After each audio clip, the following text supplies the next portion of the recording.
നിങ്ങൾക്ക് ഞങ്ങളുടെ വാർത്തകൾ ലഭിക്കുന്നില്ലേ? നോട്ടിഫിക്കേഷൻ ലഭിക്കുന്നില്ലേ? എന്നാൽ ഉടൻ തന്നെ സബ്സ്ക്രൈബ് ചെയ്യുക. തൊട്ടപ്പുറത്തുള്ള ബെൽ ഐക്കൺ ക്ലിക്ക് ചെയ്തുകൊണ്ട് ഓൾ എന്നുള്ള ഓപ്ഷൻ. കോഴിക്കോട് കൊളത്തൂരിൽ കളരി സംഘത്തിലെ 12കാരിയെ കളരി ഗുരുക്കൾ പീഡിപ്പിച്ച സംഭവം ഞെട്ടലോടെയാണ് നാം കേട്ടത്.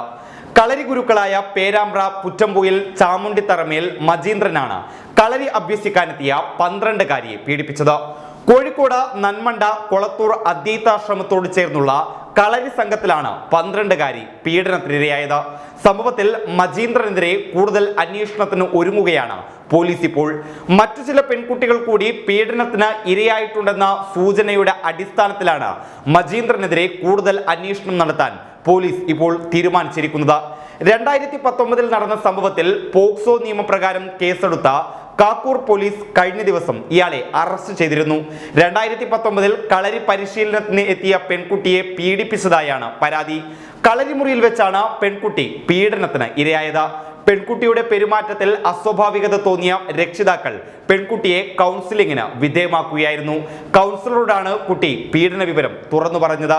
പിന്നീട് പെൺകുട്ടിയുടെ മാതാപിതാക്കൾ നൽകിയ പരാതിയിലാണ് മജീന്ദ്രനെ പോലീസ് അറസ്റ്റ് ചെയ്തത്. പ്രതിയെ പോക്സോ വകുപ്പ് പ്രകാരം കോടതി റിമാൻഡ് ചെയ്തിട്ടുണ്ട്. അതേസമയം സംഘപരിവാർ ബന്ധമുള്ള ആശ്രമത്തിലാണ് ഇയാളുടെ ശിവശക്തി കളരി സംഘം പ്രവർത്തിച്ചിരുന്നത് എന്നാണ് റിപ്പോർട്ടുകൾ.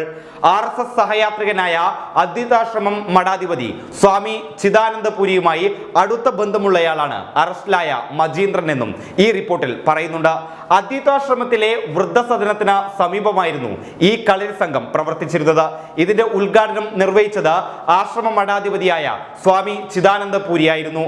അതേസമയം പ്രതിക്ക് കളരി നടത്താൻ സ്ഥലം നൽകി എന്നല്ലാതെ മറ്റൊരു വിവരവും അറിയില്ലെന്നാണ് ആശ്രമത്തിന്റെ അധികൃതർ നൽകുന്ന വിശദീകരണം.